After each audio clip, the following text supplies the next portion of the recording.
Nós vamos orar.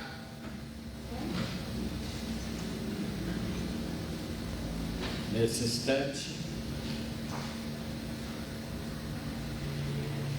nosso Pai, queremos expressar nosso louvor e gratidão pelo que Tu és, pelo que Tu representas para nós.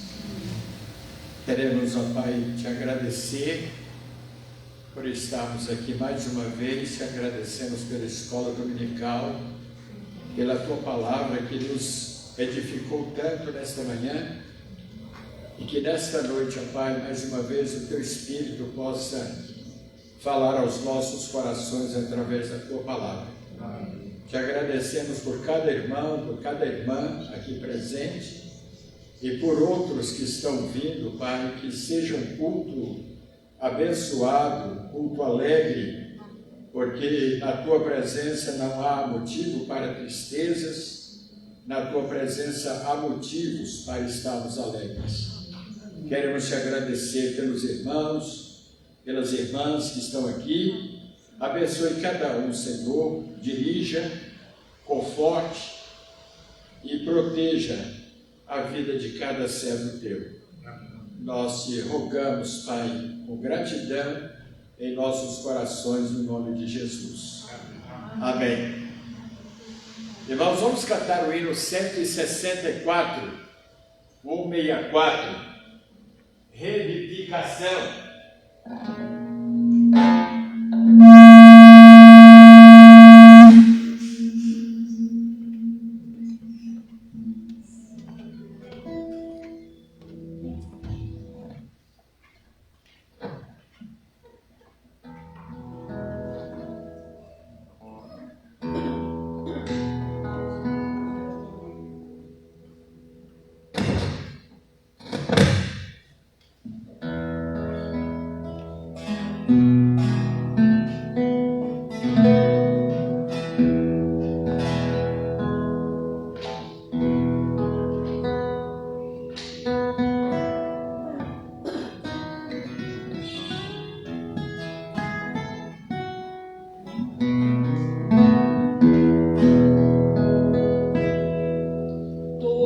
Sobre a cruz, revelaste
quer dizer inflamar a alma, pegar fogo, incendiar, né?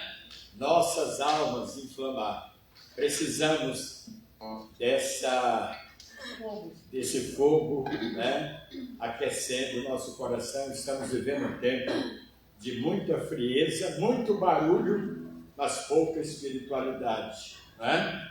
Muitos movimentos, mas pouca essência de vida cristã. Então, irmãos, vamos pedir a Deus que não sejamos contaminados, não é, por esta onda tão perigosa e tão falsa que acontece aí fora.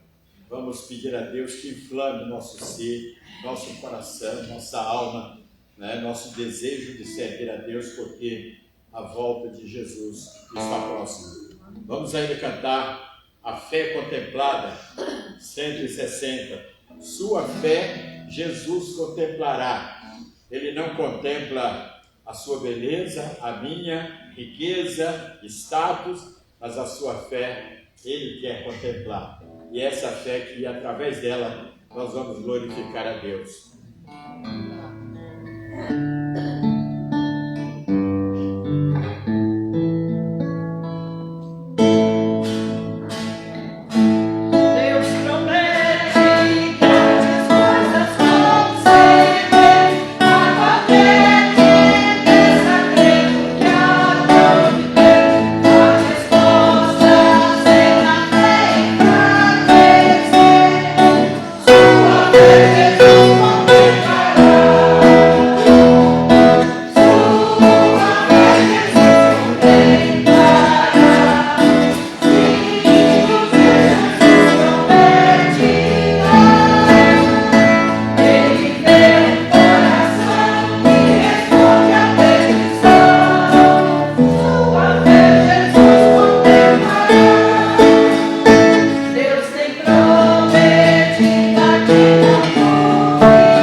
Vamos fazer a leitura,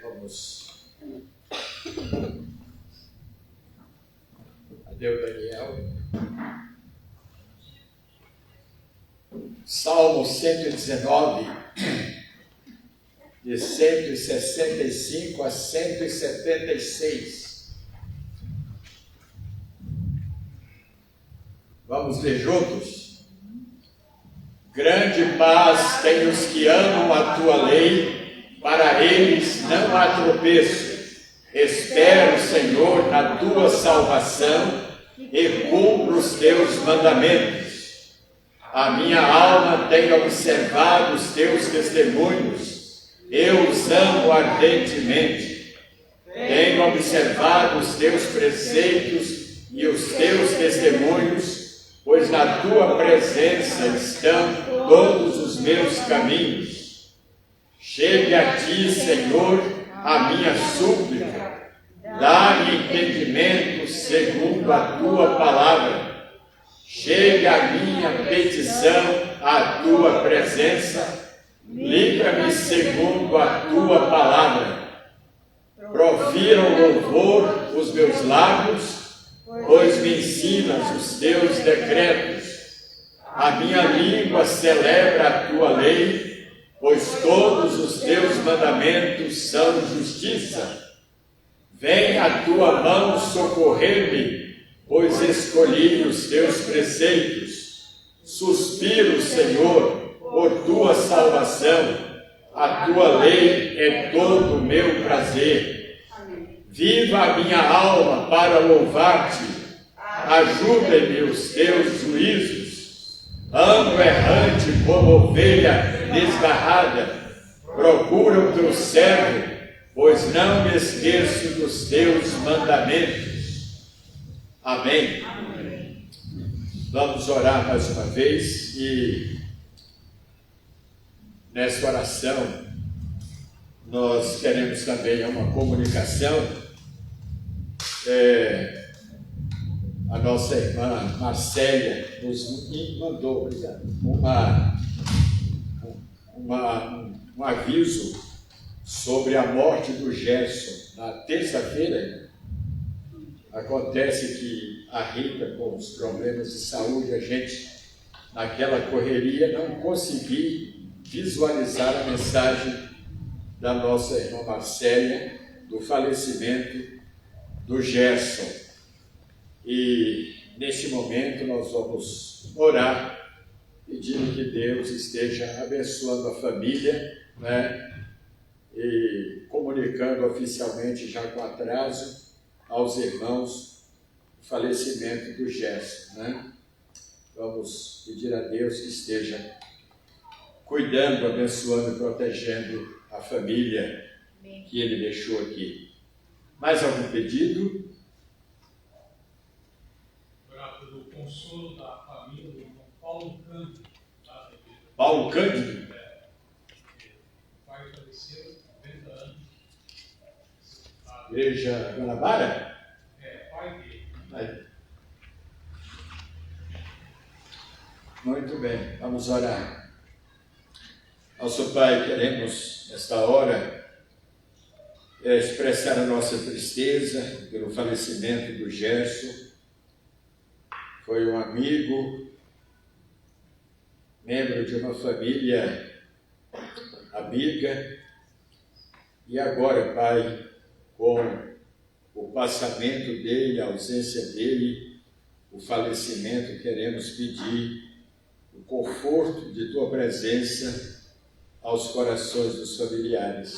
Amém. Sabemos, Pai, que é triste, é doloroso o momento da separação, da morte causada pela morte, mas que o Teu Espírito, que é o Consolador, esteja dando a força, o sustento, a paz e o conforto aos corações dos familiares. Amém. Queremos também pedir a Deus pelos familiares do Teu servo, ali em Campinas, a Igreja Guanabara.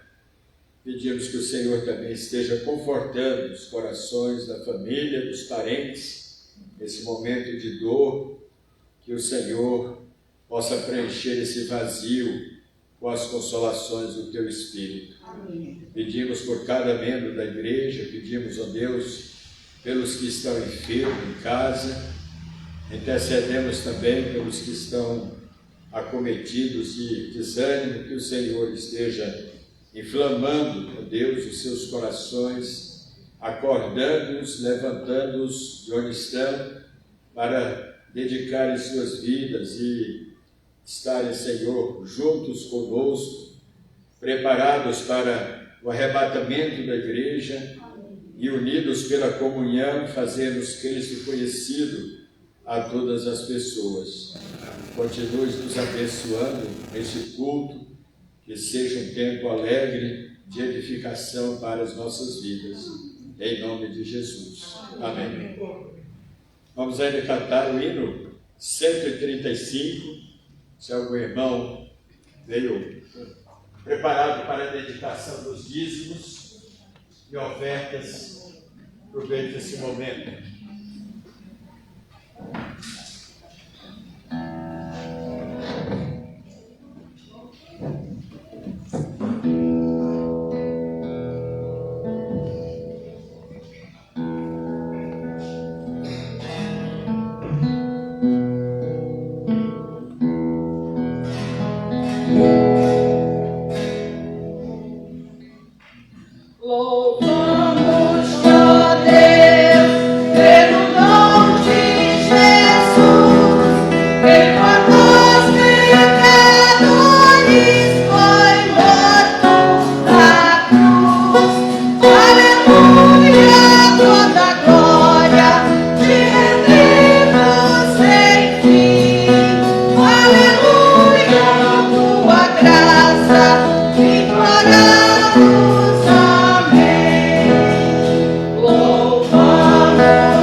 Cada dia com Cristo.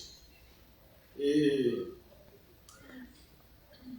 depois, grandioso és tu. É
do nosso coração, falando da grandeza de Deus.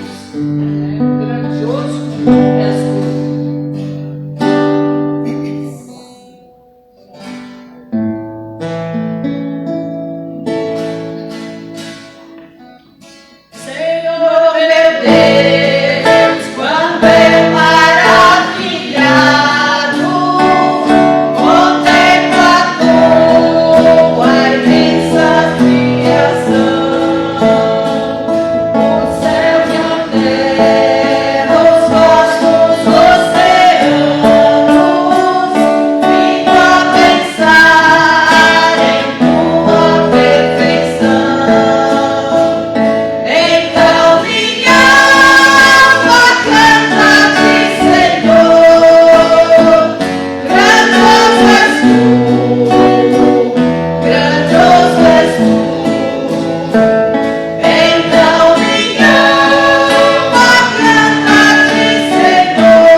Algum irmão não tem a cópia? Não recebeu a cópia? Levante a mão para receber. Todos têm? Daniel tem a cópia, vai cantar também. Todos vão cantar. Adultos e adolescentes vão participar do louvor. Estamos no culto, prestando culto a Deus, é um momento de reverência. Esse hino.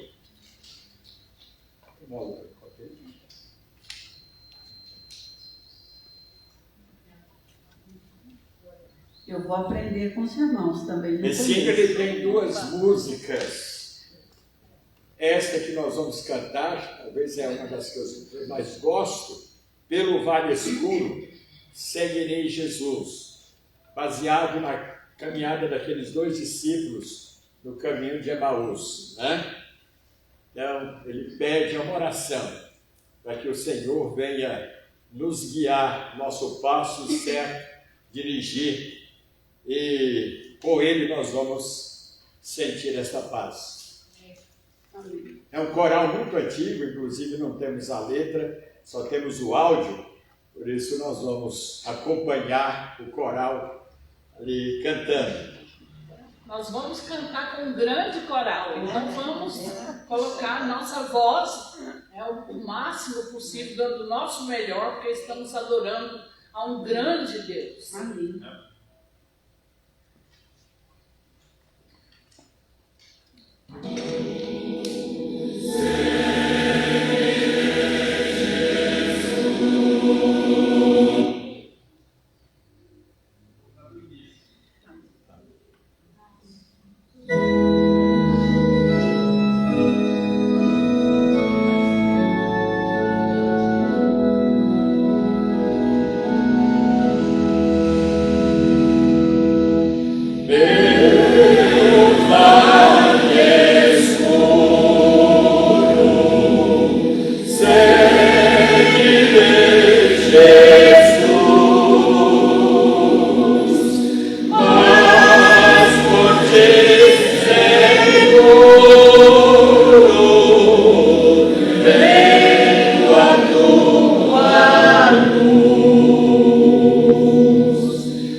Daniel e Douglas, entre para a gente orar, por favor.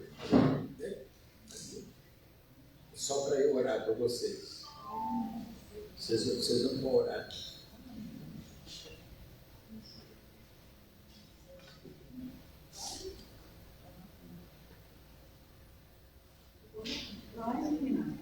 Para quem não conhece, o Douglas é primo. Ah, tem. Tá ali. Como é que ela chama? Fala com você. Nicole. A Nicole é neta do irmão Pedro e da irmã Gessi. Para quem não conhece, o Douglas é primo do primeiro grau do Daniel. Primeiro grau, né? Antigamente falava primo carnal. Então nós vamos orar pelos nossos jovens. Zema. E para quem não conhece, Daniel é neto do pastor. É neto, né? É verdade. Vamos orar. Nosso Deus e Pai, queremos neste momento orar e interceder pelos nossos adolescentes, nossas crianças, pelos filhos dos nossos irmãos, pelos netos, bisnetos, estão crescendo, Pai, num contexto tão difícil, quando os valores da família estão sendo, ó Deus, desprezados, e o diabo, que é inimigo da família, tem se levantado para destruí-la, para causar separações, divórcios. Pedimos, ó Pai, que Tu abençoes esta geração, abençoes os nossos adolescentes, para que eles não só conheçam a Tua palavra, mas venham, ó Deus, no futuro se tornarem membros da igreja, onde poderão Te servir, ó Deus, vencendo os poderes das trevas e glorificando o Teu santo nome. Amém. Abençoe os seus lares, abençoe os seus pais, toca nos corações deles para que eles temam a Tua palavra e possam estar preocupados com a educação cristã dos seus filhos. Guarda-os de todo o mal, das doenças, enfermidades, dos acidentes, da fome e de todos os perigos que este mundo inflige sobre as pessoas. Nós Te rogamos, Pai, agradecidos em nome de Jesus. Amém.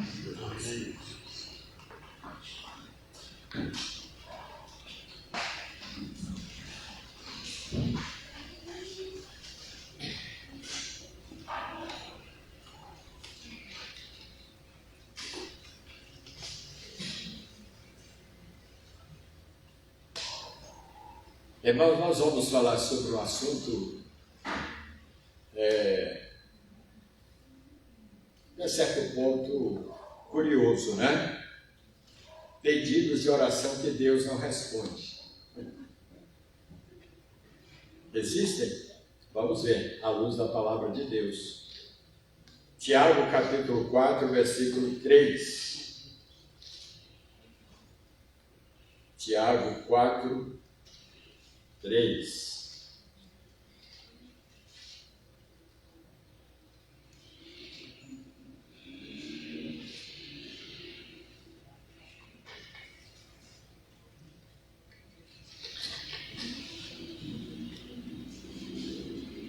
Diz assim a palavra de Deus: pedis e não recebeis, porque pedis mal, para esbanjardes em vossos prazeres.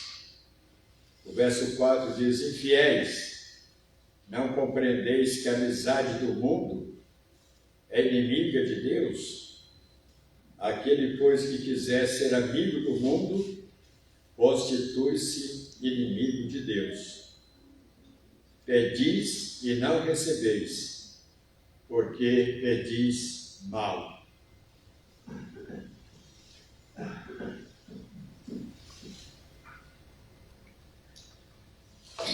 Irmãos, há várias promessas de Cristo sobre pedidos de oração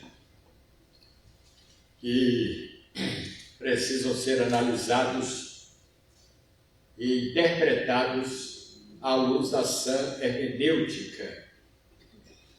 É a ciência da interpretação do texto. Porque muitos encaram, veem como se fossem os pedidos de oração, cheques em branco,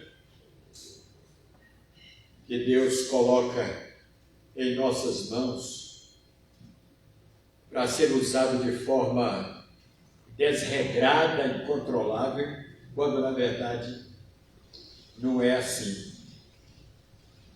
A necessidade de responsabilidade, de prudência, quando nós fazemos um pedido para Deus. Vamos para Mateus capítulo 7, versículos 7 e 8. Dá a impressão que aqui Jesus está dando um cheque em branco para você e para mim, quando na verdade não é isso. E nós vamos depois explicar melhor. São 3 textos. O primeiro, Mateus 7, 7 e 8. Pedi e dá-se-vos-á. Jesus está deixando essa promessa conosco. Buscai e achareis. Batei e abri-se-vos-á. Pois todo o que pede recebe, o que busca encontra, e a quem bate abrir-se-lhe-á. Então, não dá a impressão de que é um cheque branco? Tudo que nós quisermos. João 14, 13. Vamos ter cuidado em interpretar esses textos. Tudo quanto pedides em meu nome, isso farei. João 14, 13.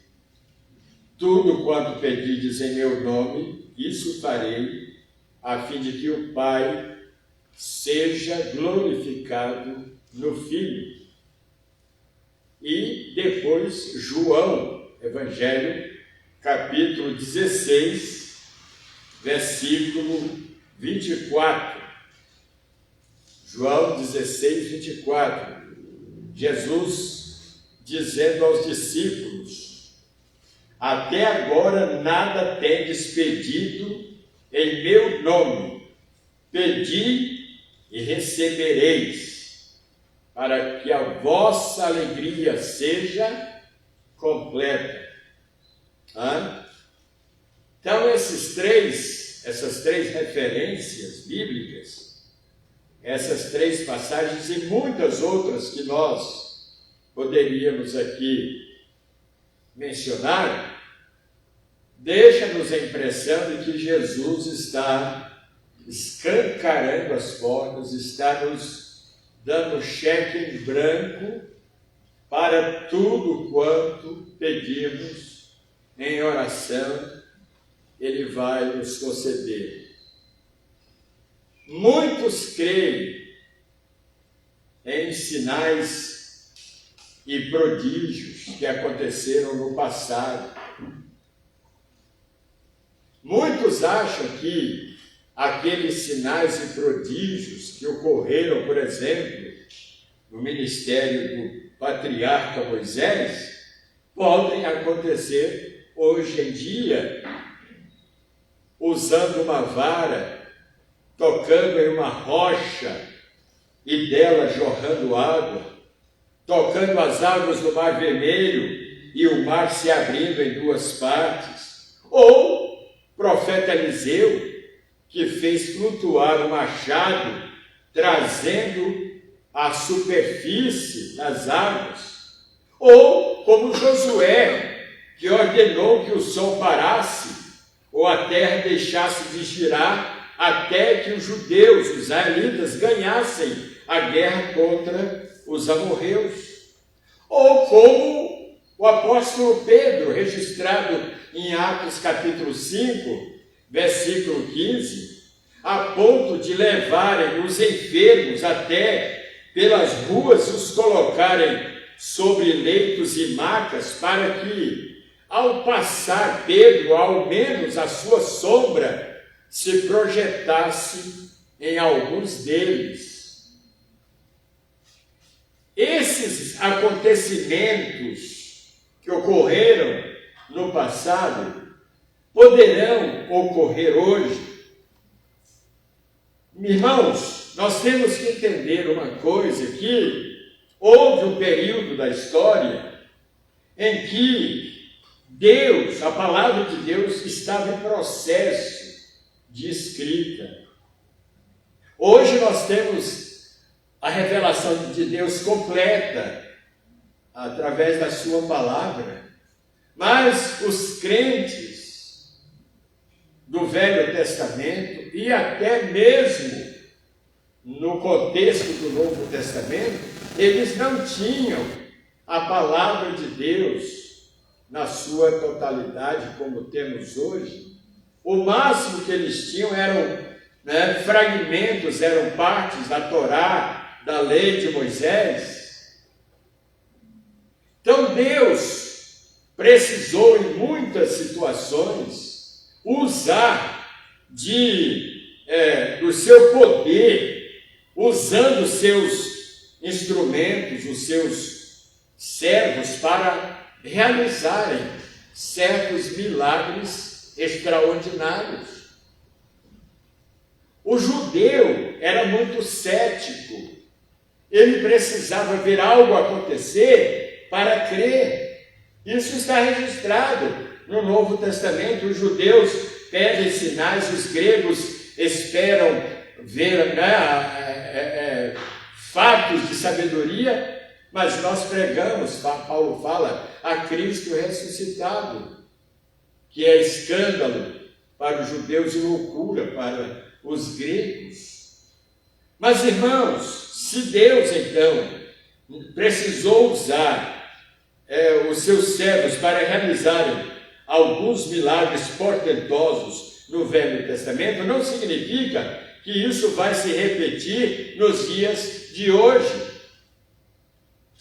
O escritor de Hebreus fala que Deus usou de muitos meios para se comunicar aos homens no passado, de muitas formas e muitas maneiras, mas nesses últimos dias, Ele só nos fala através de uma pessoa, Jesus Cristo. Por isso não precisamos esperar milagres, não precisamos esperar que Deus realize fatos ou feitos extraordinários para crermos nele, porque tudo que nós precisávamos para crermos em Deus estão registrados na palavra de Deus. Bem sabemos que, à luz da historicidade, dos planos e propósitos de Deus, nem tudo que aconteceu no passado, eu vou repetir, vai acontecer hoje em dia. Haja vista Deus usar certos fenômenos extraordinários, miraculosos, para mostrar o seu poder diante de governadores obstinados, de imperadores ou governantes arrogantes como Faraó e Nabucodonosor. Hoje o propósito de Deus é o de evidenciar a pessoa de Cristo, o autor e consumador da nossa fé.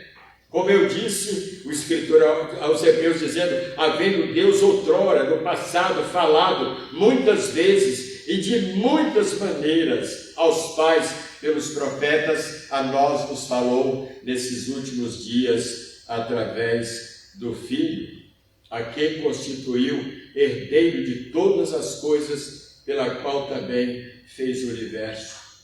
Então, o caráter ou a forma de pedirmos alguma coisa tem a ver com o nosso coração. Em relação às promessas nos textos ora lidos acima, elas não são dirigidas a quaisquer uns, mas aos idôneos e maduros cristãos. Oração, irmãos, é coisa séria, porque não é só abrir a boca e orar não envolve somente palavras. Oração não envolve somente palavras, mas também a fé, a alma, o coração. Olha o que Paulo escreve aos Romanos, capítulo 8, versículos 26 e 27.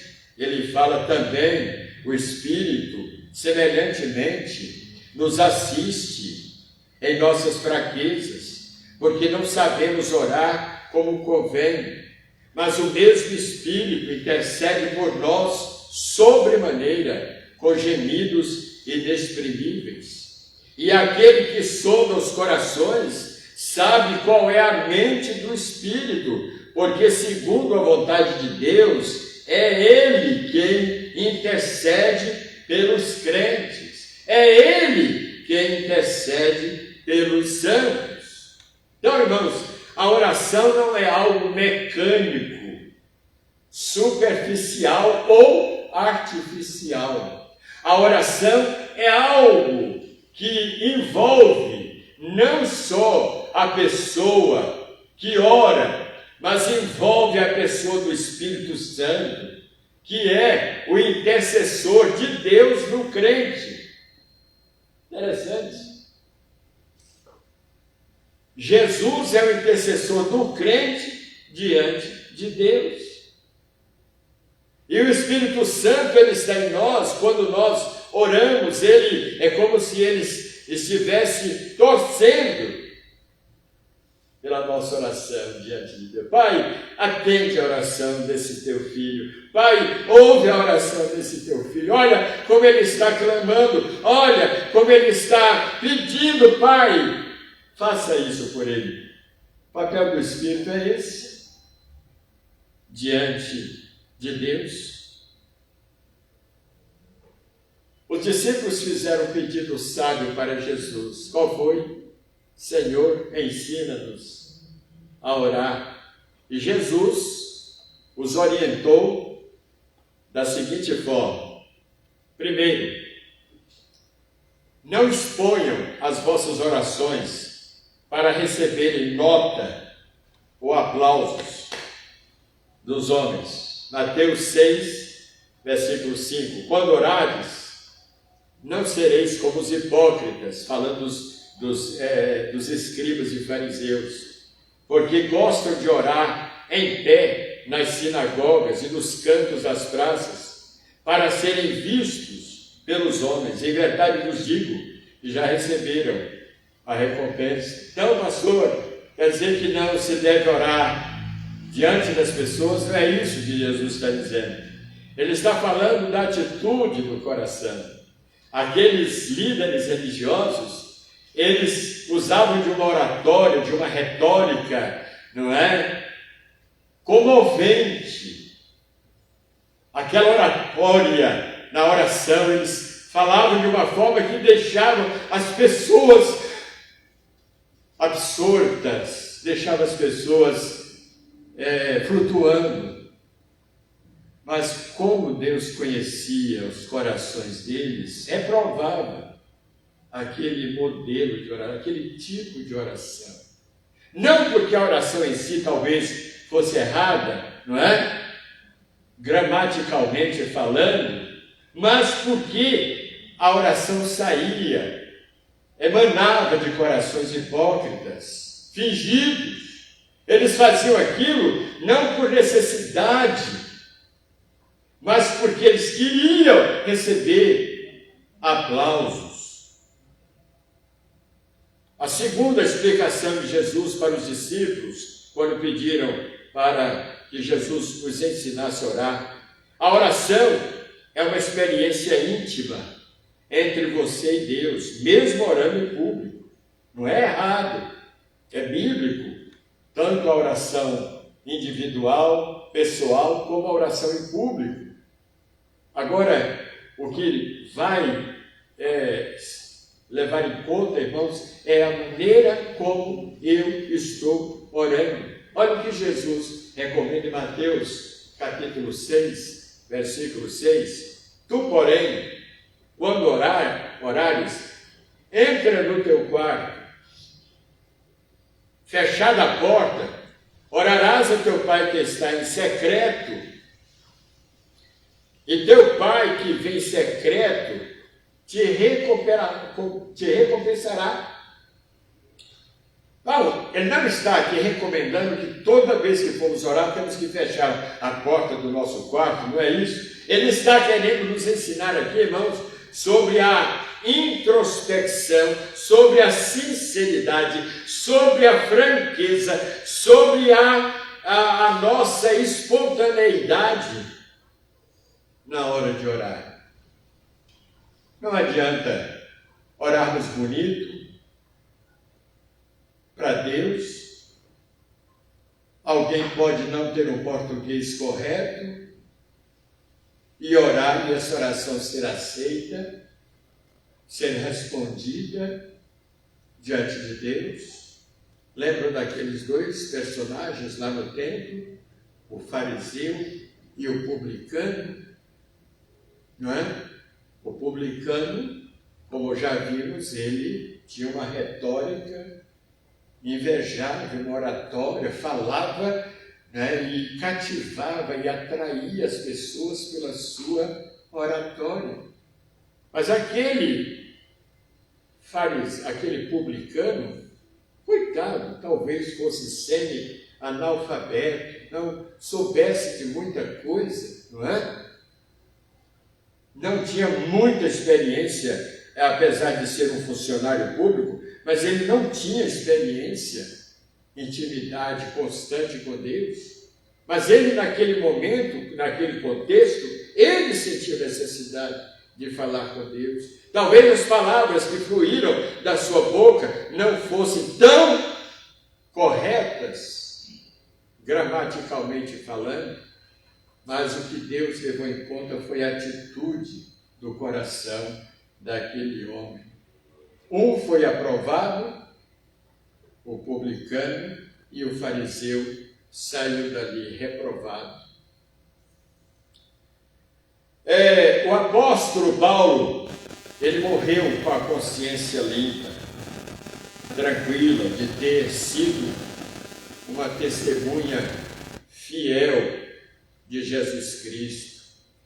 O livro de Atos, capítulo 20, ele falando ao povo, aos crentes, à igreja, ele fala assim: agora constrangido em meu espírito, eu vou para Jerusalém, não sabendo o que ali irá me acontecer, senão que o Espírito Santo, de cidade em cidade, me assegura que me esperam cadeias e tribulações.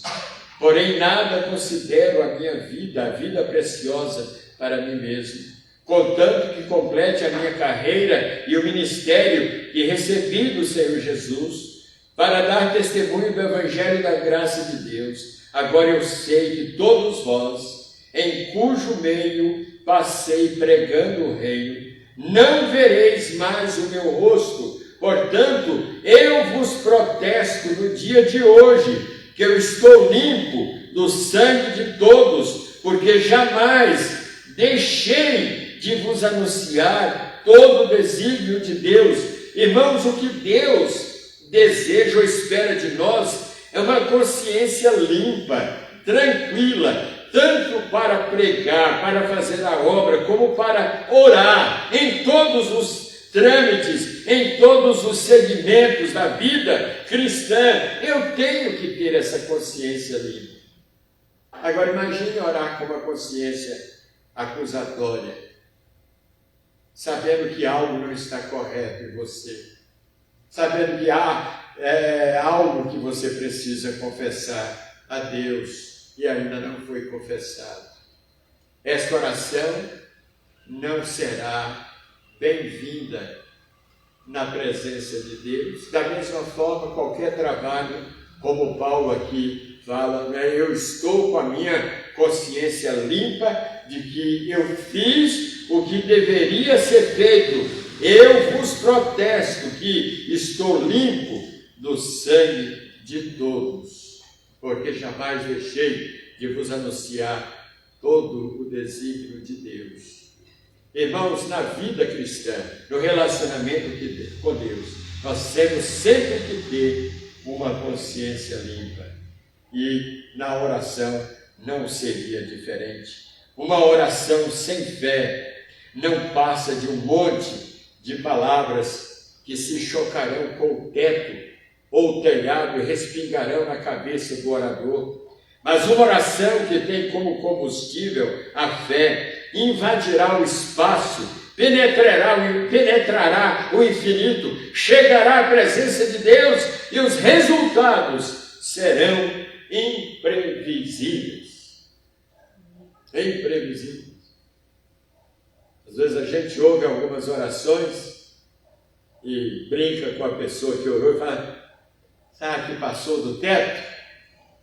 Será que atravessou o teto? Será que chegou na presença de Deus? É claro que não devemos julgar a quem ora, né? Quem faz a sua oração, mas às vezes certas pessoas, conhecendo o seu histórico, a sua vida cristã, né? Dá para perceber, até mesmo pelas suas orações, que elas não estão em comunhão com Deus. Terceira dica que Jesus deixa quando os discípulos pediram para que ele os ensinasse a orar: você não deve pedir para Deus santificação se você vive preso e já se tornou escravo da internet, do Facebook, das novelas, dos filmes, dos programas de sexo, de carnalidade, de obscenidade. Para a santificação acontecer em sua vida, você tem que rasgar, quebrar, desligar, jogar no lixo aquilo que está sendo estorvo, que está impedindo você de santificar. Será que as pessoas têm coragem? Teriam coragem de fazer isso? Isso aqui está esse celular está me tirando, está me afastando de Deus. Eu não tenho orado mais, eu não tenho lido a Bíblia. E olha que no celular tem a Bíblia, tem programa, né, de versões bíblicas. Mas será que alguém teria coragem de afugentar, de jogar fora, de tocar fogo naquilo que está sendo impedimento para servir a Deus, ou até mesmo para orar? O povo de Judá e Jerusalém afastaram-se de Deus por períodos longos e muitas vezes, mas era um povo reincidente nas práticas pecaminosas. Agora, nos períodos de 4 reis mencionados por Isaías, quais foram eles? Uzias, Jotão, Acás e Ezequias. Deus envia o profeta que usa de palavras duras para um povo rebelde, para um povo impenitente. Olha o que Deus fala pela boca do profeta Isaías 1, versículos 3 a 7.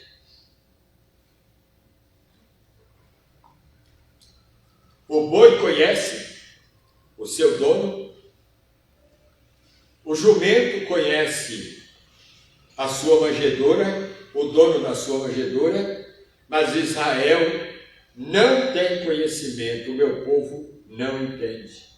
Ai da nação pecaminosa, povo carregado de iniquidade, raça de malignos, filhos corruptores, abandonaram o Senhor, blasfemaram do Santo de Israel, viraram as costas, voltaram para trás.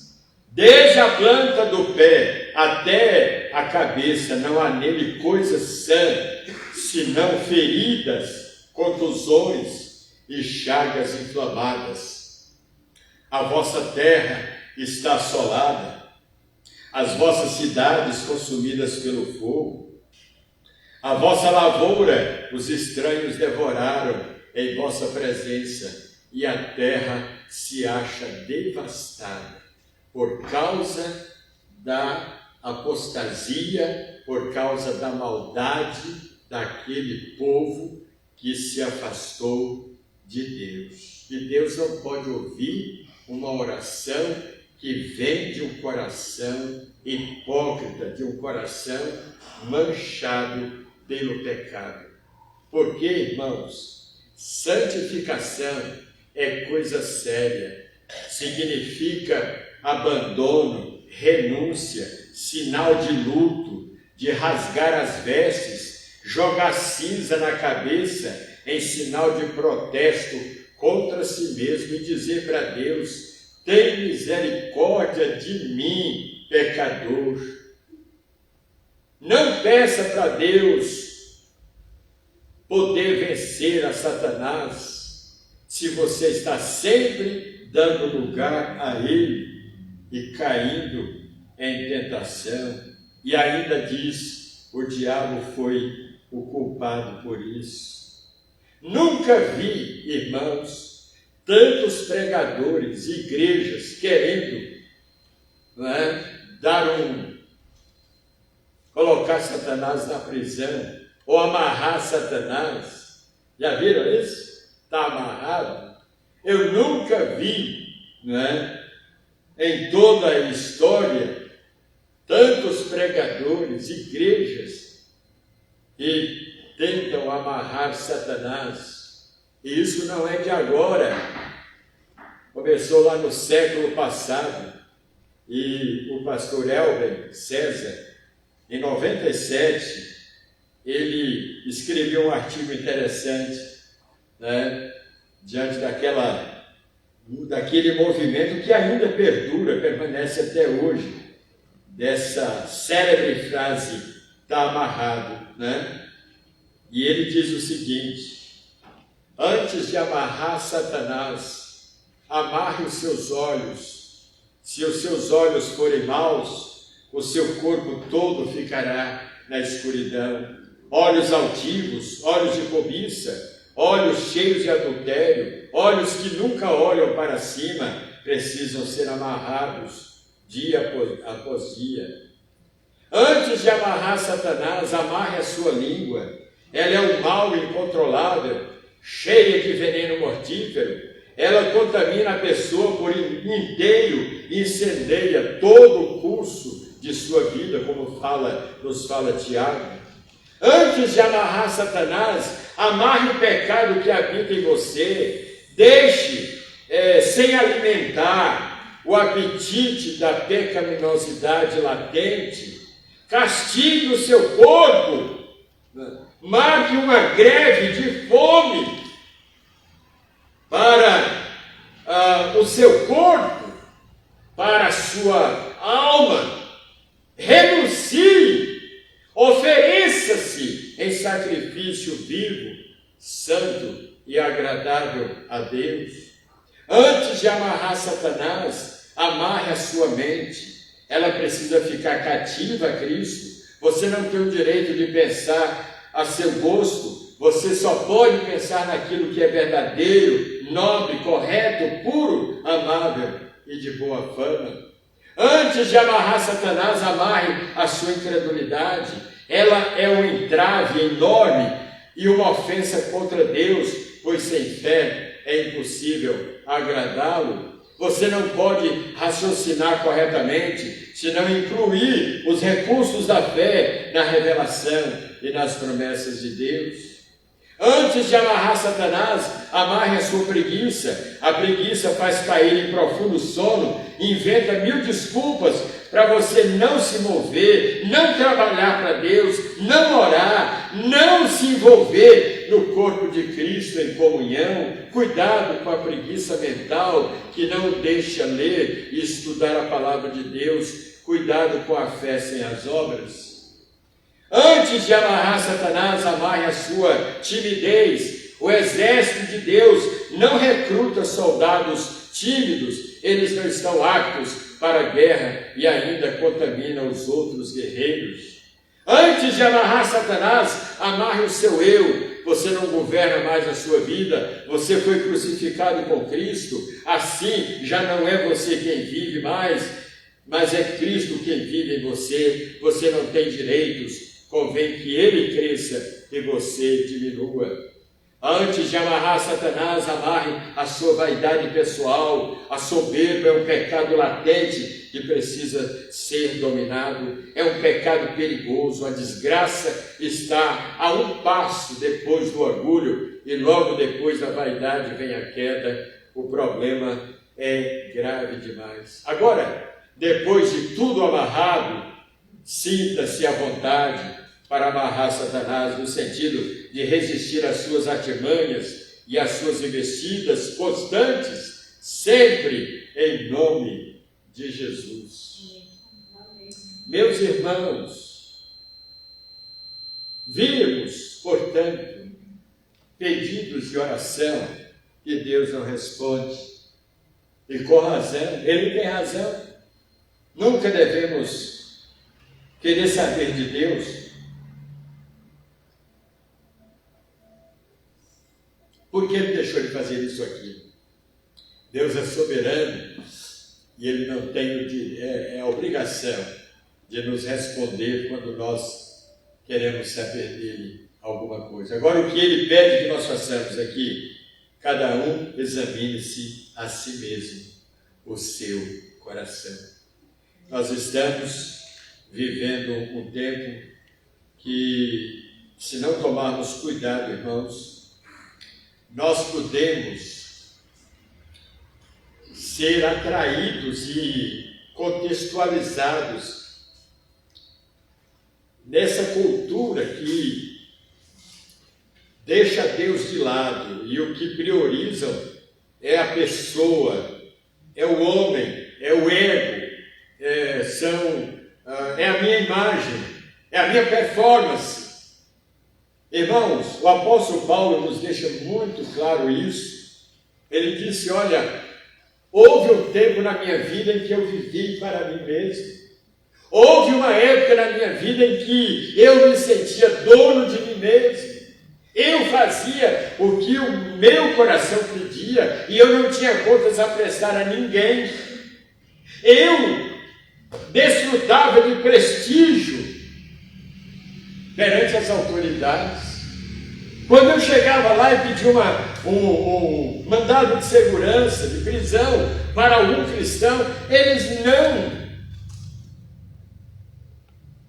demoravam de me atender, imediatamente me entregavam esses mandados de prisão, e eu matava, e eu odiava, e eu destruía sinagogas e dispersava os cristãos e matavam a muitos. Inclusive, no livro de Atos consta que quando Estevão, o servo de Deus, o diácono Estevão, foi apedrejado, Paulo estava lá. E eles colocaram as vestes dele aos pés de Paulo. Ele estava consentindo. Ele era o cúmplice também, ele foi um cúmplice da morte de Estevão. Mas esse homem, irmãos, houve um dia em que Deus o confrontou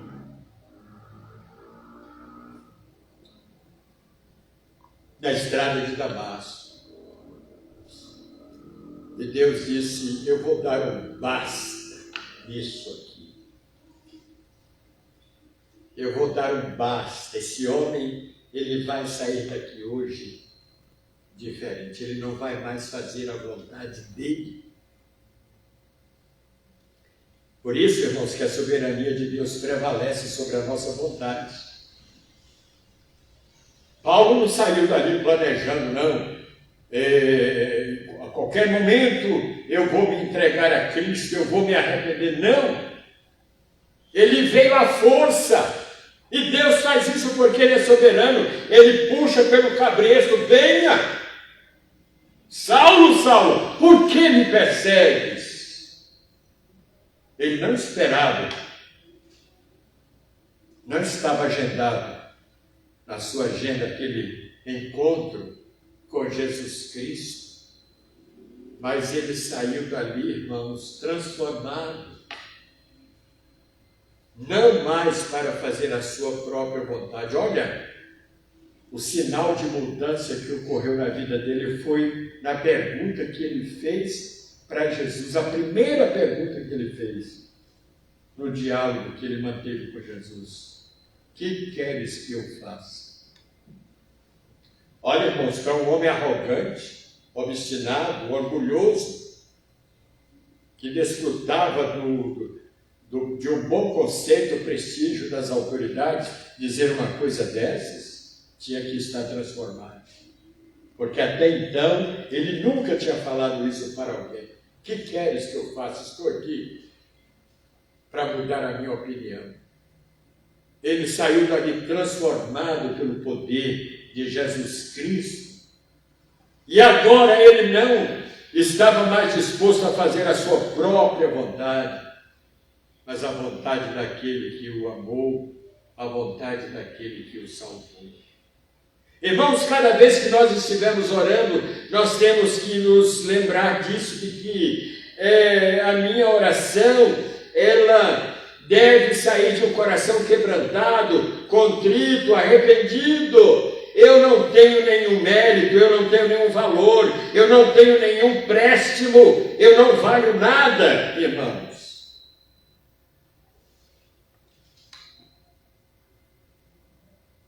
Por isso que eu nunca gostei de cantar aquele coro dizendo: quero que valorize o que você tem, você é um ser, você é alguém tão importante para Deus. Não, irmãos.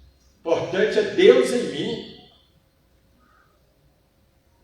Nós não valemos nada, nós éramos defuntos espirituais, mortos, manchados, imundos pelo pecado. Já viu aquele morador de rua, né? Jogado lá sem tomar banho, fétido, com uma roupa no corpo há anos sem trocar aquela roupa. Aí chega alguém lá e diz: olha, eu quero amar essa pessoa, eu não vou levar em conta a sua imundície, o seu cheiro mau, eu vou dar um jeito nele, eu quero mudar o rumo de vida dessa pessoa. E leva essa pessoa para a sua casa, ele dá um banho, ele troca as roupas, ele cura as feridas causadas pelos germes, e aquela pessoa passa a ser outra pessoa diferente. Mas ela vai lá dentro e diz: olha, eu sou o que sou agora por causa de mim. Não, se não fosse aquela pessoa que o tirou dali, ele teria morrido naquele estado. Foi o nosso caso também, irmãos. Nós estávamos mortos, como estão mortos muitos, milhares e milhões neste mundo. Pessoas ricas, famosas, abastadas, mas cheirando mal por causa do pecado. Longe de Deus, mortas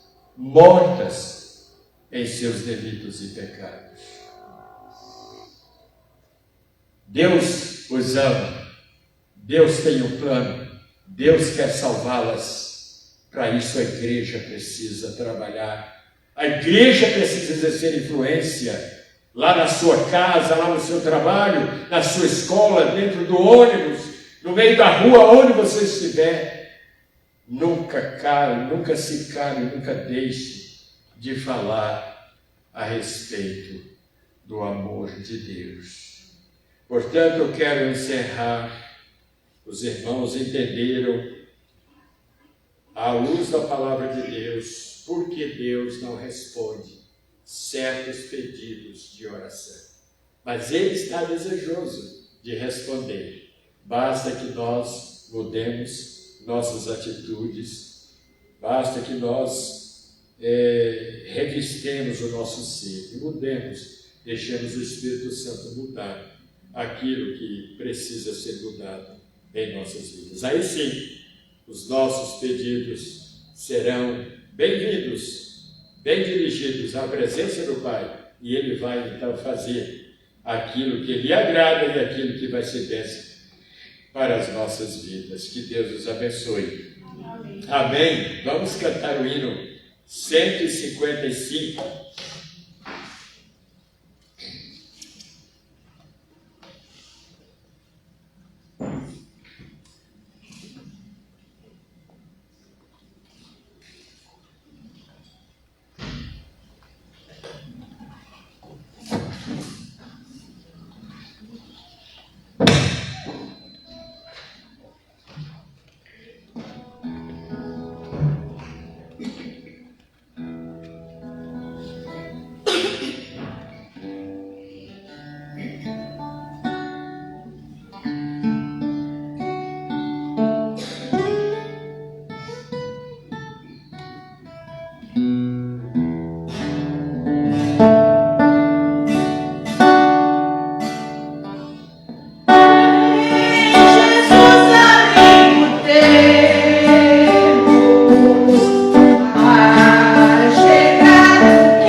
Estamos planejando a Assembleia da Igreja para o próximo sábado, mas nós podemos fazer no domingo pela manhã, bem melhor.